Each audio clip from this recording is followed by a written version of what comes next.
We're joined now until noon by the governor of Massachusetts, Maura Healey. Governor, Happy New Year. It's great to see you. Happy New Year to both. And Great to see you. Well, we're glad, as I said, to see you. If you have a question for the governor, you can give us a call or a text at 877-301-8970, or you can come find our colleague Hannah. Hannah, want to raise your hand or do something? There she is. And you might be able to ask a question of the governor face to face. So, Governor, Donald Trump is going to be the president just a few days. Now, you went after him big time when you were the Attorney General and criticized him as governor, but you also say you're going to work with him. So what is his presidency going to mean for Massachusetts? I think that's yet to be determined. But my philosophy as governor is I'm here to work for the people of Massachusetts, to support our residents, to grow our economy, and I'll work with the administration where we can work together. And I'll certainly be prepared to stand up and defend Massachusetts' interests as we need to going forward. But you're right, Marjorie. I was Attorney General during the Trump years and sued him along with a number of AGs a number of times, well over 100 times, and we won the vast majority of those cases. So I know something about defending and protecting Massachusetts' interests. But I think it's a matter of being prepared for what the new administration might bring, and also staying laser focused on the work that we've got to do here in Massachusetts. So Do you think he can do much about our green energy programs?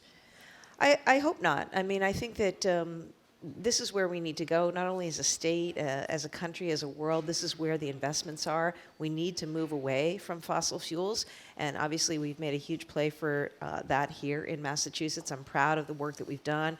The recently passed climate bill is super, super important in helping us move quickly away from fossil fuels. The other thing I'd point out is that a number of my Republican colleagues, we've got a number of red states with significant renewables, infrastructure, and projects underway. And this shouldn't be a Democrat or Republican issue. It's about, first off, American energy independence, about energy resilience and making sure that we actually have enough energy sources coming in to meet our needs across the states. And it's something that really applies across all states. So I hope that it won't be politicized. Governor, stay away from politics, stay within the Democratic Party. A number of the most prominent people in Congress in your party, Adam Schiff now, who's on the January 6th committee, obviously senator from California, Zoe Lofgren, who also on January 6th committee, the former chair of the Judiciary Committee, Democrat, all say the only reason that Donald Trump is president is because Merrick Garland acted too slowly, the Attorney General, and didn't do his job as efficiently and with the urgency that he needed to. You were an Attorney General. Do you share your fellow Democrats' feeling? I don't know about that in terms of that being the only reason. Would I have liked the Justice Department to act more swiftly on certain things? Sure. But at the end of the day, I don't think that's why Donald Trump won the election. And, I'm about looking forward. I'm looking at what we need to do to move Massachusetts forward. And we'll work with others to move this country forward. That's for sure. Speaking of looking forward, one last thing before we get to the calls and texts at 877-301-8970. Commonwealth Beacon magazine is reporting that your Transportation Finance Task Force, is that what it's called? Yeah, the TFTF. Thank you very much. Is meeting today. You and the Lieutenant Governor are showing up. What are we going to hear? I mean, I assume everybody listening knows, what is it? Last year identified $25 billion of capital needs, $700 million operating gap, budget gap this year. What are we going to hear from this group? Well, we're going to go, in fact, I'm leaving right from here to go to that meeting and be briefed by members of the task force. A while back, I issued an executive order forming this task force, asking them to come forward with recommendations around financing for important transportation infrastructure in the state. And so I look forward to hearing what they have to say today, and then, after that, quickly implementing that. But look, transportation infrastructure funding, it's something that people have kicked the can on for decades in this state. And, I'm 2 years into this, but I've learned that people have kicked the can on a lot. Unmet housing needs, the really tough state of the T when I took office, and financing of necessary transportation infrastructure. So the philosophy that Kim Driscoll and I have is, for as long as we're here, we're not about kicking the can. And that brings us into some controversy, right? It brings us into some debate on stuff. But here is an area, Jim, where I recognize both as an economic imperative and just for people's day of life, experience, we've got to do better in terms of transportation. And so that's why I charged this task force to come up with ideas, broad stakeholder engagement. This is super important to the business community, and I look forward to implementing. I know we can do it. Why do I know that? Because I look at what we did with the T this year. You know, for the first time in 8 years, we had a general manager. I hired him, Phil Ang, who came in and said, I'm gonna make changes with the T. And a year ago, he promised people he'd eliminate slow zones. Yeah. We did that. He came in fact, ahead of schedule. So, you know, we also had to hire nearly 1,500 T workers because they were short so much. So, you know, I think it's about bringing intentionality and focus, like we've done on the T, and we're going to continue to make improvements there. But on this, a huge fiscal cliff is out there. I think we've got in our budget an opportunity for immediate stabilization of that over the next few years.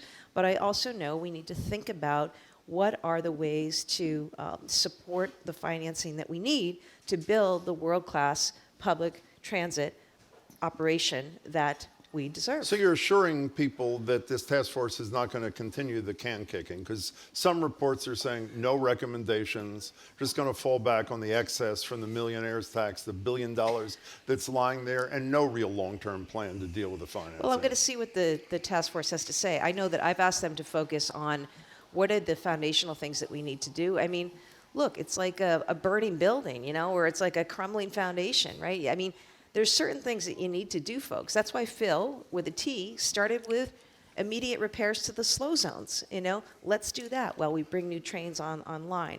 You know, similarly with transportation, it seems to me, you know, shoring up and stabilizing the immediate needs and the immediate bleeding there, so there's, you know, stability in that is absolutely imperative. And whatever the task force recommendations are, it's not going to end with the task force, right? I mean, one of the things that I did when I started is I set up this Office of Federal Funds. Never had that before. We were able to put together that Office of Federal Funds, and in the last 2 years alone, we've brought back from the Biden-Harris administration $9 billion to the state that we're pumping into infrastructure, pumping into housing, pumping into transportation. You know, everything from East-West Rail to the Alston Modal Project and so much more. And so we are not about kicking the can. We're about trying to do as much as we can, using all the tools available. So, you know, the task force is important, but is not the end game or the end all or be all of the work that we're looking to do when it comes to transportation. One last quick related thing before we get to the calls. Congestion pricing just went into effect, I think, Sunday in New York City. You a fan? I got to talk to Governor Hochul about that. I want to see how things are going in New York. John in North Andover, you're first with Governor Maura Healey. Thank you for calling. Welcome. Hey, good morning, guys. Can you hear me? Yeah, we can. So, I was. Ooh. I think you have to stop scrambling the eggs for about a minute. How about that? We hear a lot Can of. you hear me fine now? Perfect. Yes, Thank that's you. great. Thank you. Okay. So I was just calling. I saw a concerning report online about one of the hotel shelters. Someone staying there. It was found that he had an AR-15 in a large possession of fentanyl. And I work in the hotel industry, and I was working in one of the hotels that was a shelter, and I just found it very concerning because there's a lot of very young children. So I was wondering what the state's doing to combat, you know, the bad apples getting in there, just because these hotels are getting large sums of money from the state to house these people. Yeah. John, thanks for the call. Thanks, John. I appreciate your call. Well, I'll tell you what I did. Not only as governor, but somebody who is a former prosecutor and attorney general. I have no tolerance for criminal activity in our shelters or anywhere for that matter. So this person was immediately charged. He was arrested. He was arraigned. He was appropriately detained by ICE, which is important, and we had conversations with ICE about that. I've ordered inspections of all of our shelters because, to John's point, this is about the care and safety and well-being of the women and children who are living in those shelters. By the way, more than half of the folks in shelter right now are Massachusetts families. They're actually not migrants. They're people who've fallen on hard times here in Massachusetts. So my obligation on the team is to make sure that we're doing all we can to confront and support law enforcement in addressing criminal activity. We do background checks, by the way. We do regular checks for warrants in our emergency shelters, so that will continue. And I've also said, look, if there are other things we should be doing, let's do it. So that's where we're at with it, Jonathan. But I certainly was as outraged as anybody reading that report, and glad that we took immediate action and that law enforcement has as well. John, thanks for the call. We appreciate it. The number's 301-8970. I'll also just say one other thing, though, Sure. on that, just because I have the audience today. We've housed thousands of people through our emergency shelter system over the last several years.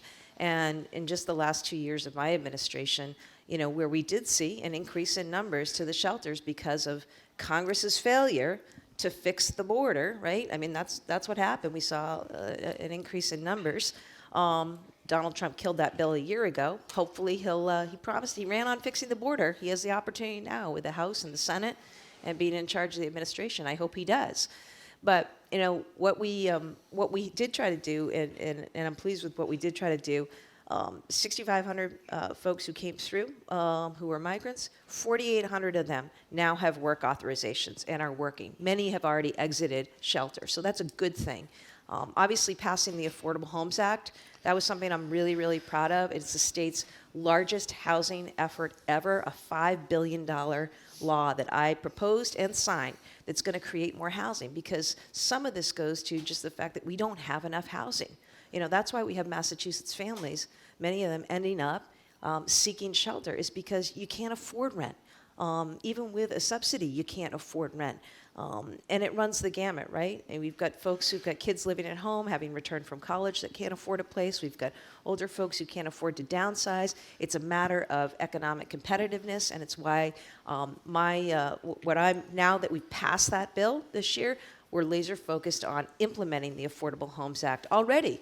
Just with MBTA Communities Act, we've got 3,000 units that have come online. Over 100 communities have complied with that law, and we're going to continue to work with communities to bring more housing across Massachusetts. But we're You know, still we have a- waiting on the SJC decision about whether or not the whole law gets kicked in the toilet, right? We are waiting for the SJC. But Okay. Jim, I don't know what the SJC will do, but I'll tell you this. I think people get it.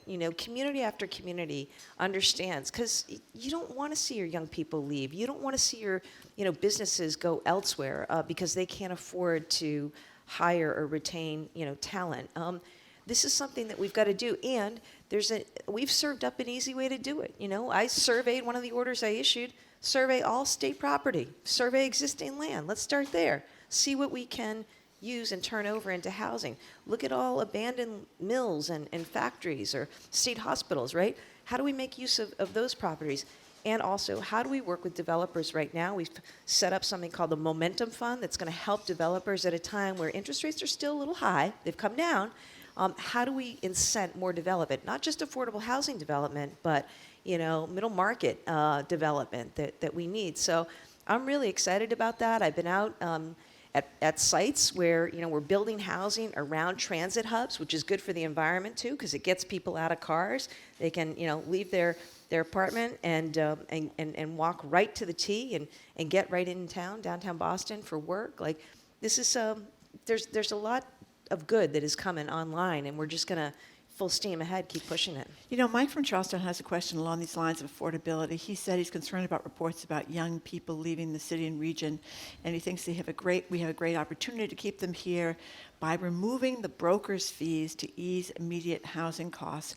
Mike from Charlestown wants to know where you stand, Governor Healey, on this, and is there any possibility of getting rid of these broker's fees? I hope so. I totally support Mike from Charlestown. Yeah, I and think we should this- explain, those are what you have to pay up front, right, if you're trying to rent upfront. something.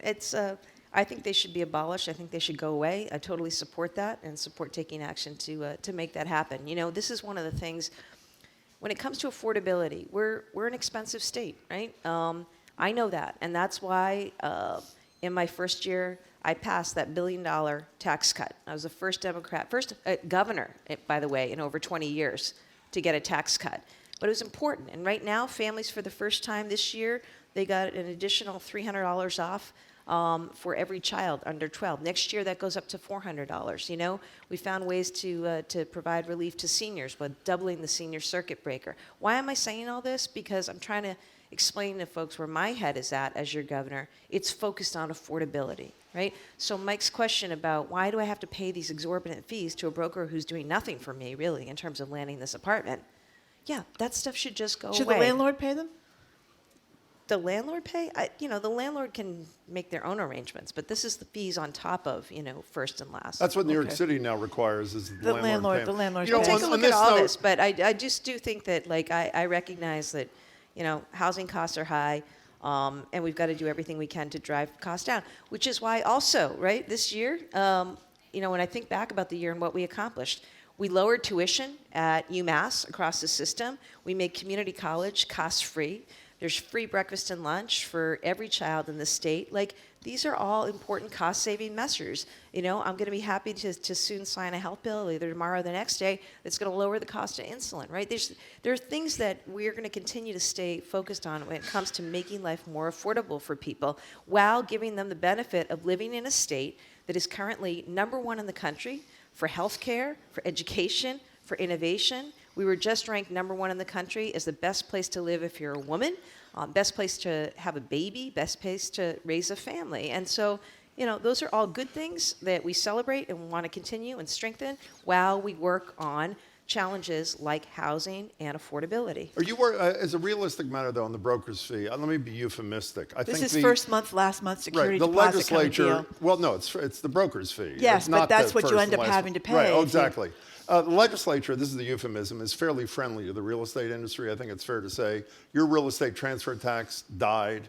Every issue that challenged the real estate industry that was filed as a home rule petition by the mayor, I think there are 3 at least, were either killed or never even got a hearing. Is it realistic to think on this broker's fees they're ever going to challenge the real estate industry, even if it has your support? Absolutely. I think I heard leadership announce support just the other day. So, again, this is anybody who's out there listening to constituents knows that this is a real issue for people. Affordability, right? That's a real issue for a lot of people, and I just look at it as this is an easy way to at least address an aspect of that. 877-301-8970. Laura on Cape Cod. Thank you for calling, Laura. Hi, Laura. Hi, let me just pull over. Hold on. Hi. Hi. Support that. I'm really encouraged. I'm really encouraged by a lot of what I'm hearing, and I have to admit I haven't followed the governor a lot. And what I'm wondering though is, like, all of these things that you're talking about are fixing a broken system, and the broken system is the whole United States, maybe the whole Western world. And there's been a lot of attention put to this fact through things like B corporations, and again, trying to fix things, trying to make up for the fact that there's this huge discrepancy between the wealthiest and the poorest, and that the gap is growing, and all these things we know about.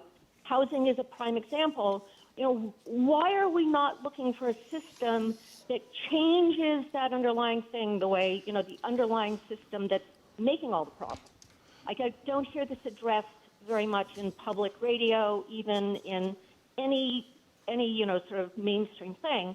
We got it, Laura. At the same time, yeah, okay. We got it. So, You want big change. How about it, Governor? You want to respond to Laura? Yeah, no, I appreciate.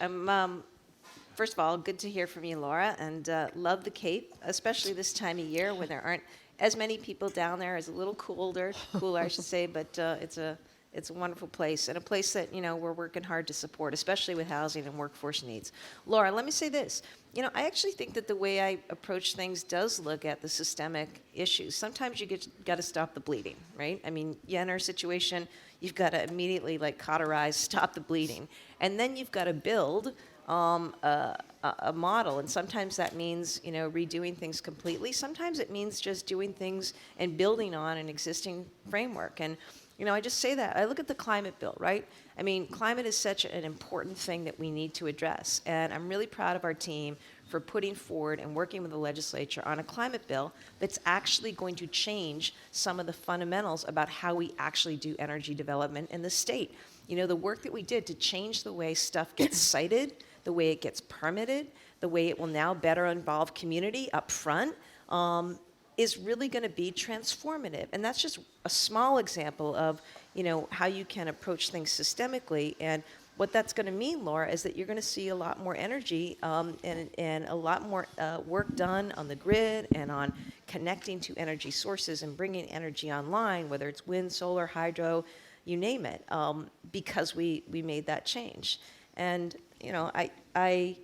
I think it's you make a good point about looking at the structure. and the overall system, but also sometimes, especially as governor and in government, we've got to work within existing systems while we simultaneously look at ways to build out, better or new and different models and evolve with that. I mean, I just filed, Laura, just so you know, an economic development bill, okay? An economic development bill is something that every governor has filed for decades, every few years. We did it differently this time because what we did is we did a survey of the state and we said, what are our interests? What are our Massachusetts resources and assets that we can really almost exploit through economic development and make great use of? And that's why we filed an economic development bill that leaned heavily into life sciences, climate technology, and applied AI, because I think Massachusetts should be the global hub for all of those things, the place where cures are developed and diseases are solved and treated. And also, yes, diseases are solved and treated. Good to see you. I'm looking at a dear friend and supporter who's going through some health issues right now. Applied AI, looking at what we can advance and make work, even when it comes to climate and building resilience. And the reason I say this is because also at the same time, Laura, we went through and for the first time did designations for how to help seasonal communities like ones on the Cape with their economic development needs. How do we help our rural communities with their economic development needs?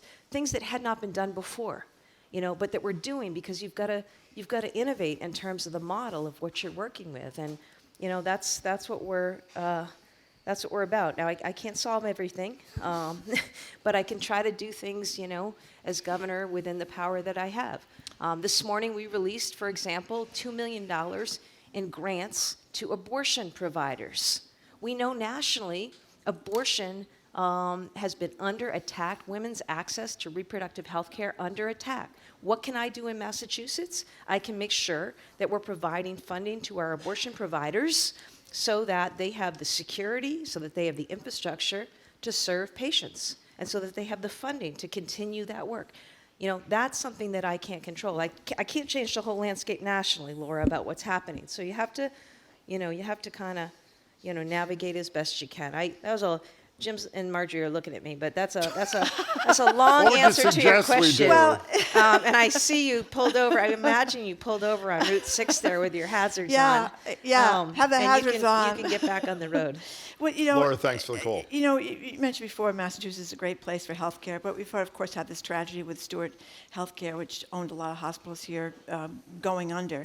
The Boston Globe Spotlight team just did this big investigation and said that the malfeasance at Steward's spanned at least a decade and two administrations, Governor Charlie Baker's and yours, and they say that state regulators and their bosses basically turned a blind eye to the continuing troubles at Steward. And I could just give you one example.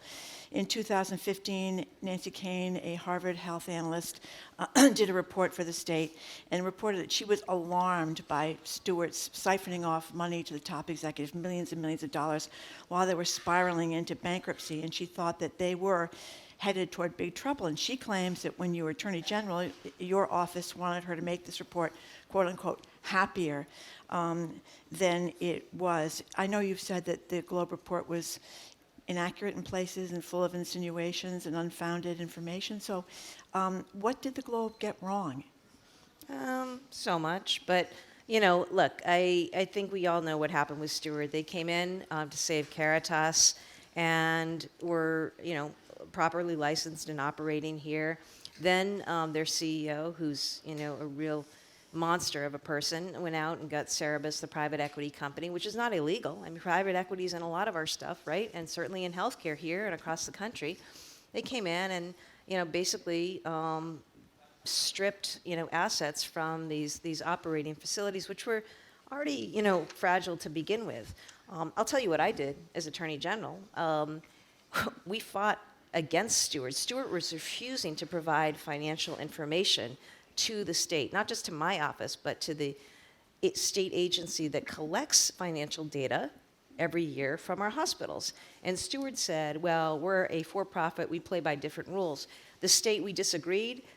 We went to court over it. It's still pending. We won the first round, but they're still on appeal. So, I disagree with any assertion that the state didn't do all that it could to pursue to pursue Steward. And also, it's important now with this new legislation, it's going to affirm what we always believed to be true, which is that any operator of a hospital system has to provide that information. The other thing this legislation is going to do that's important is it's going to get rid of a private equity practice that was legal, but we know it shouldn't be anymore. And that is basically Steward came in and it sold all of the land that these hospitals were on to this REIT, this real estate trust. And then that trust would lease back the land to the hospital, right? And you can imagine the rates were outrageous. And that was just a way that I think things were siphoned, funds were siphoned. And so, we're banning that, and that's good. So I feel, having litigated against Steward for years, I just took issue with, and having worked with the Baker administration on this as well, I took issue with some assertion that the state regulators didn't do what they could within their power at the time to address this issue. When you read this report, and you can tell me in detail if they got this wrong, but when you read this report right after this Nancy Kane person from Harvard said that... Nancy Kane, let me explain. So in the Attorney General's office, we would hire experts, work with our healthcare division to write the reports. And Nancy's wonderful, did wonderful work over the years. The reports come in, then the lawyers have to look at it, and they have to decide, okay, what are we going to actually present in terms of some of this information? And I think what happened there, and the person, Nancy Kane, may have disagreed with it, was I think the lawyer's job was to present the facts and the financial numbers and maybe leave to others to evaluate some of the editorializing. There was nothing nefarious about it. Everyone knew at that time, including the AG's office, what was going on with finances, which were fragile. And that's why that's why we were pushing to get that financial information. So, But Governor, right after she said she had problems with there being more than $1 billion in a hole then, that was 2015, this Kane report. 2016, the state said that Stewart in 2015? In 2015 So was Nancy Kane's report when you were the Yeah. Attorney General. In 2016, the state health departments, people that were regulators, said that Stewart was in good condition. But what's really upsetting to me, and you can tell me if this is wrong, we all love nurses, right? We had the Masses Nurses Association from 2019 to 2023 constantly calling the state officials, Department of Health, et cetera, talking about not enough people and not enough equipment. We had this incredible story from this woman, a nurse named Margaret White, who was a nurse at Good Samaritan, who said she had recurring nightmares of patients screaming from the hallway on stretchers because they couldn't get taken care of. And she said that she called the State Department of Public Health almost on every shift for a year, reporting these atrocities, and no one ever called her back. So with due respect, this was long before we knew about the deaths of the people that we knew about. This was in 2015, 2016, 2019, 2020. So it does seem that there was some. I wasn't governor then. That wasn't my Department of Health.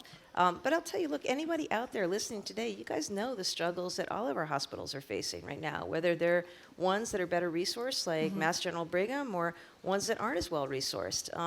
And it's not just a Massachusetts thing. It is across the country. How long do you have to wait for appointments? How long do you have to wait to be seen? It's a struggle. Workforce is a struggle. And certainly workforce among nurses, but it's beyond nurses. I mean, look at primary cares. We don't have enough primary care doctors. I want to do something about that. We don't have enough behavioral health providers, right? So it's just to say that the healthcare system is fragile, which is why, when we got word that Steward was filing bankruptcy, I asked and directed my team, and gosh, did Kate Walsh, Secretary of Health and Human Services, do an incredible job. No one could have done what Kate Walsh did. And thank God I had somebody as Secretary of Health and Human Services with 40 years of running hospitals and working in healthcare to navigate this. I said our goal is to save as many hospitals as possible.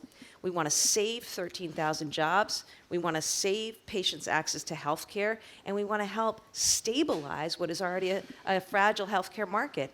And we were able to do that. And, I'm grateful to all who worked. It required cooperation from the unions and the workforce. It required cooperation from other healthcare providers, these systems who agreed, not nonprofits, by the way. That was really important to me, that we were going to get rid of this lousy for-profit, and get this really unscrupulous character and his board out of Massachusetts in Steward, and replace them with not-for-profit operators. And so I'm grateful to those who stepped up, and we had to kind of make it all work. Okay, Just one last thing. no, I don't if I wanna- may, I 'cause just don't want to belabor this anymore, but I just want to ask you really quickly. You've said, and this report is pretty devastating about the Baker administration, your administration, at the time you were the Attorney General. If there are things wrong in the Boston Globe report, are you going to ask for a correction, or why haven't you asked for a correction? It's because I got to move on. I've got a healthcare bill to file and implement tomorrow. I've got an Affordable Homes Act bill to implement, an economic development bill to implement. I've got to be about what do the people of Massachusetts just need. I can't relitigate stuff that was So how wrong. about this as a final thing? The editorial in the Globe about this said that there should be an independent review panel that takes a look at whether or not there was any state leader responsibility. You can move forward. This independent panel can get to the bottom of this thing. Guys, Isn't that an equitable way to deal with this? It's just I mean, look, I was Attorney General, okay? I was a prosecutor. I know a little something about wrongdoing. I also know, what is allowed in private equity and, in the world that we live in today. And it's not any different from the world, that So we you live in at large. would you support the creation of an I'm not going to independent stand in the panel? way of any independent panel, but I also say okay. that people are missing actually what happened here. And we had an individual who engaged in horrible greed and exploited a system. He's currently the subject of investigation, as you know, and I support that investigation. Criminal investigation. Yes, there's stuff that was happening overseas and in other places around this country. So I support all that going forward. I am just focused right now on how do we deliver access to health care for more people here? How do we get more primary care in place for people? How do we get more behavioral health in place for people? How do we lower costs, like the bill that I'm going to sign that'll lower costs for insulin? That's what I got to stay focused on. So I probably talked too long, Marjorie, about the Steward business, but Well, I let's take did a want to break. try to it's clear. it's a big deal, obviously. Yeah, it's a big deal. And what's a big deal is at the end of the day, there was no other state that did what we did. Remember, Steward had hospitals around the country, and no other state did what we did. We saved 6 out of 8 hospitals, 13,000 jobs. We transitioned from a shady, awful for-profit to good nonprofits, and we shored up the stability of the healthcare system. And we're also working on, for the 2 places that closed, Kearney and Neshoba, we have a working group right now to come to me with recommendations about how we can work to re-inject healthcare support into those areas. So that's, I couldn't have asked more frankly, from my team or from partners across government and the healthcare system in terms of getting to this point. And I'm grateful. Armani from Boston, you are on with Governor Maura Healey. Thank you for calling. Hi, Armani. Hi. Thanks for taking my call. Hi. Yeah, should I ask the question over? Yes. Oh, yeah. Ask it directly to the governor. Oh, okay. That's really cool. I didn't think that I was going to be able to do that. Okay. So basically, I'm calling because there's widespread concern about the housing crisis right now. But that isn't something that I'm going to talk about right now because I only have one question. And my main question is going to be, basically, there's a rumor that there's efforts by business owners in the marijuana industry to increase the number of licenses that business owners can have. And I'm a small business owner. I'm also a housing justice advocate, which is why, my first instinct was to ask about that, but I'm going to focus on the small business ownership aspect. So right now there's a rumor that this effort is taking place, and so I just want to understand, will the governor veto any effort to make it, so that businesses can own more than 3 licenses? Thank you, Armani. Thanks, Armani. We got it. Do you own a cannabis shop? Yeah, I'm a small business owner in Small Hyde business Park. owner. Good. Well, hopefully, Yeah. Armani, you're taking advantage of the recent grants I made. As a sort of point of social equity, we made out of our economic development agency a number of grants, and there will be more down the line, specifically to businesses like yours, the small businesses, the people that own one shop or are looking to open a shop, to help them, because this is a matter of equity, and I think that's what the voters were supporting when they actually passed this law a few years ago. So check in with us about that, Armani. And in terms of, I'm not aware of what you're speaking of. Obviously, I'd have to look at anything, review anything that came to my desk. Armani, thank you for the But call. I do want you to know about the social equity part of this in our recent grants that went out specifically to business owners like yourself. You have these early college grants too. Oh, this is a great thing. Did you know what early college Nope, is? nope. A lot of people don't because it's maybe relatively new. But basically, if you're a student in high school, and so far we've got 62 high schools around the state that have what's called an early college program, you're allowed to take your high school courses, but you're also allowed to, at the same time, take some college courses. And the great thing about that is that you're able to, while you're in high school, get college credit for free. And not only do you get college credit for free, but you actually get real credit that applies towards a degree.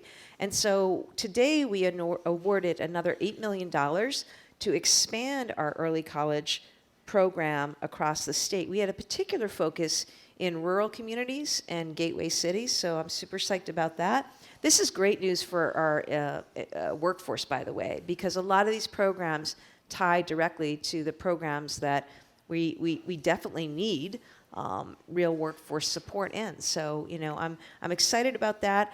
It's one of the things that we've done as an administration differently. We've really leaned into early college. We've leaned into something called career pathways. So now in high schools around the state, you can also get more experiential or co-op style learning where you're working with employers in an area. For example, you want to do STEM education, or you want to learn to be an electrician that's going to help power this green revolution that we want, or you want to be learning more in terms of AI and its applications, which will be great for our state. I mean, there's just these career pathways that we've built out in programs. So it doesn't detract from traditional curricula at all, but I think it's something that, we talk about reimagining high school in Massachusetts because we can't be teaching kids the same way we were teaching kids 50 years ago, let alone 100 years ago. So this is about us trying to meet the needs of students, best prepare them for what they need to go out in the world. And early college, check out if your high school has early college. It's a great opportunity for students, especially lower income students, for whom attending college is going to be, that much harder a thing to do. It's why I'm so pleased that we made community college free. We've seen thousands and thousands of people flock to community college in just the last year alone of its implementation, which is going to mean great things in terms of economic mobility for them, for their families, great things for economic development and our workforce, all positive. Michael in North Attleboro, you're on with Governor Maura Healey. Thank you for calling. Hi. Good morning. Good morning, Governor. Good morning, Jim and Marjorie. Hey. My question is about an accident I was involved in October of 2023. And it was with a scooter driver. And I found that I was assigned complete fault for that accident because of motor vehicle policy and had no chance to present any evidence to the contrary. So it was as if I was guilty until proven innocent. I did succeed in an appeal at the end of November in which that was reversed, but it seems to me that what we've done is create a class of operators, and we don't require them to have any training, and we've let them use vehicles not subject to any regulation, and then classify them as pedestrians even though they're traveling at 4 or 5 times the speed a very fast walker. So, Michael, what's your question for the governor, if I may? So, why is automatic fault assigned to the motorist rather than looking at whatever evidence may be presented? Governor. Michael, I have no idea. I don't know. First off, I'm sorry that you were in an accident, and I hope you've recovered from any injuries. That's terrible. But I don't know. I mean, I'm just your governor, so I'm not making the rules on that. What I will say, Michael, though, is you raise, and I'm looking around. Yeah. Here we are at BPL. There is an issue. There is a problem with scooters, with mopeds, and speeds. And, it's important to me that, that localities have the right measures in place to actually address Yeah. that as a matter of safety for folks like Michael, as a matter of pedestrian safety, right? And also, look at Boylston, what it does with traffic. So I think, Michael, you raise valid concerns. Michael, thanks for the call. Governor, you mentioned signing the economic development bill. We haven't seen you since that. Slipped into it a night or before it got to you was this provision that benefited companies that do shared appreciation mortgages, which are ones where you're about to be please correct me if I get this wrong. You're about to be foreclosed upon. A company goes in, buys the mortgage, sells the place back to you, and part of the deal is they share in the appreciation, the profit that may happen later. Apparently, there's only one company, this company, Blue Hub, that falls into this situation. And the legislation you signed, again, no floor debate, provides an exemption from the consumer protection law. The company is owned by somebody who's raised money for you, I believe is a friend of yours. Why'd you sign the bill? Because it's a great bill. And, when it comes to these bills, you can either sign a bill or not sign a bill. So you can't just veto individual sections. And also, that particular piece, that section, that didn't come from our administration. That came from the I legislature. understand So that. With no hearing and no floor debate and no roll call. For the bill? For that provision. Oh, I don't know about that. I don't, what I do know, though, is that the economic development bill, the entire economic development bill, was a great bill. It included everything from live theater tax credits, right, to incent more theater and arts and culture, to the work that I described in terms of supporting industries like applied AI and climate technology, and a whole bunch of things that I think, are important. So that's why I signed it. If I can stay on this just for a second, just the Blue Hub part of this. The Attorney General opposed this provision. She was here, Andrea Campbell. And I asked her a question about a month ago. Is there any reason that any business should be exempt from consumer protection laws in Massachusetts? And her quick answer was no. Let me ask you the same question. Why should any company, including this, be exempted from consumer protection law? Let them do what they do. They were sued 5 years ago. The case is pending. Yeah, that's it. If they violated the law, if they did predatory lending, they're guilty or not guilty, but found liable. If not, not. Yeah, as far as what I understand, that the law, the economic development bill, and that particular provision has no impact on litigation. On that litigation, they'll still be held accountable. You agree that it's not retroactive because the Attorney General and a friend of the court said the law was not retroactive. I didn't look at that particular provision. Well, you just would said it expect doesn't apply. You don't believe it should apply to the litigation. That's what I understand. It doesn't apply to the litigation. Okay. It's not retroactive. Okay, but you didn't. With all due respect, why should any company ever in this state be exempt from consumer protection laws like this company now is? Oh, Jim, you're asking me to put on a lawyer hat again. Look, I brought a lot of consumer protection cases. Actually, I did a ton of work. Some of my most meaningful work and prominent work was taking on subprime predatory lenders. I spent a lot of time. My office set up the whole operation to keep people in their homes who were facing foreclosure. So, I come to this with a fair amount of experience in this area.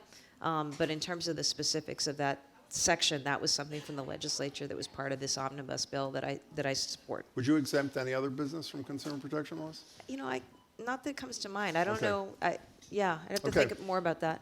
We have a gentleman at the homie mic here at the Boston Public Library. Mike, Hey with there. a question for the governor. Andrew, thank you very much for coming. Certainly. Thank you. First, Governor Healey, appreciate your commitment to improve transportation, and thank you for hiring Phil Eng. Really, it's made quite the difference. Everybody loves Phil Eng. Can I interrupt you? Can I interrupt you for rare. 15 seconds? Sandra. We've said this before. We have tried over the 20 plus years Yeah. of doing the radio to get a response from the head of the T. And for We years never before even- that, when I was we- at the Herald, we couldn't forget even it. get a response. Phil Eng comes here, stands More where than the me. governor is. yeah. I was going to say that. I'm glad you did. And answers questions from critics, whatever. And that's, to me, what transparency so calm. and engaging with So the public calm. is about. So I love that. Go right ahead. I'm sorry. Absolutely. That was only 14 seconds. You're good, sir. You're very kind. Thank you. What's up? So, as I understand it, there are two bills that were just put on your desk very recently, Governor Healey, and they expire in 2 days. The bills would allow for MBTA buses and school buses to use cameras to specifically ticket privately parked vehicles and enforce currently existing laws. You talked about not having to reinvent the wheel on everything, and I want to ask specifically, So to is your speak. plan to sign Yes. those bills? Yes. Great. Yeah. Where do you Thank you. commute from? Coming from Watertown. So you come by bus? Come by bus, 73 to 1. What do you, thank you, by the way, for riding public transit, Andrew. Appreciate that. Certainly. And we are making it better. You know, it's just we had a big hole to dig out of, but we are committed to doing everything we can and making it better. And what do you see when you're in the bus? Do you see cars? So I bus, I bike, I drive. Yeah. So I do it all from Watertown to Somerville. And I see a lot of double parked vehicles. I've driven for Uber temporarily as a part-time gig and understand what they're going through, their pain points. But I see a lot of blocked buses, a lot of blocked You ever bike seen lanes. a bright blue Toyota parked in a bus lane, I've Andrew? never, Only down on Route 6 in the Cape. Andrew, thank I've you. never Thank parked. you. Thanks Thank for you, the Governor. question. I am signing that. You know, Governor, It's important. you answered that. Here's a quiz for you. You answered that question with one word. You said yes. The first show you did with us as governor-elect, you answered another question with one word. The answer was yes. Remember what the question was? I'm sure you're gonna. It's either gonna be for you, Jim. It's gonna be on taxes, Or- or it's gonna be public records. Right, exactly. On public records, would you Public sign records, there a you go. bill ending the exemption of all three branches of government? We're the only state in the country, all three claim exemption from the public records laws. You said one word, yes, you would sign it.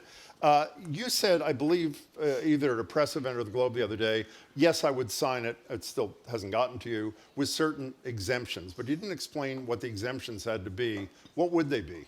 I'm not gonna go through the whole list, but An look at- example, just so I well, understand. Like, there are certain things. We've got a lot of stuff going on in terms of national security, for example. I'm not going to compromise national security by producing something from a governor's office that contained that kind of Understood. material, right? There's other things too. You know, people's personnel files. Well, that's already Like, exempted. you know, right, but I'm just going Okay, through the I'm sorry, litany of yeah. exemptions. And God, again, I'm not the lawyer anymore, but I gave you two. Is that enough? You're not a lawyer. You sort of still are a lawyer kind of thing. Let's see if we can squeeze in one more very quick one. Alessandra Lawrence, Mass, you got to be brief. Hi, Alessandra. Welcome. Hey, thank you so much for taking the call. Sure. Thanks, Governor Jim and Marjorie. Thanks. Governor, I had a question. Recognizing how dedicated that I know you are to social equity, I was curious on your thinking when you signed the home rule petition in Lawrence this week. Okay. We don't know what it is. Can you tell us quickly what? Oh, okay. So basically, what it was is the district has been in receivership for over 12 years. As it goes back into local control, the choice was either to have the fully elected school committee restored or to have a model where the mayor is able to appoint members. And home rule petition allows appointed officials rather than elected. And I was just curious on the rationale behind that. Oh, thanks so much for the call, Alessandra. So basically, home rule petitions are things that come out from a district, a particular legislator's district. And, you know, as a general matter, you know, I defer to what the general, what those districts really want. That's typically the way it works for home rule. I did take a close look at this because Lawrence is in receivership under the state. We want to get it out of receivership. Because as a matter of equity, Alessandra, as you say, that is something I care about. We want to make sure that all of our schools are providing the very best public education to our children. We want to support our students. We want to support our educators. So I think with this home rule petition is they had an elected school board, and it was going to move from being all elected to this hybrid where the city council would appoint a certain, not the mayor, but the city council would appoint like 3 members, and then 3 others would be elected. And you know, when something like that comes to my desk, there's no reason for me not to sign it, except that I'll say that I'm continued to commit to working with the educators in Lawrence, the families in Lawrence, and making sure that we get Lawrence out of receivership. Happy New Year, Governor. It's good to see you. Hey, great to see you Thanks so both. much for Thank being you here. very, Governor very Maura much. All right, we'll Healey. be back For your soon. time. Hope so.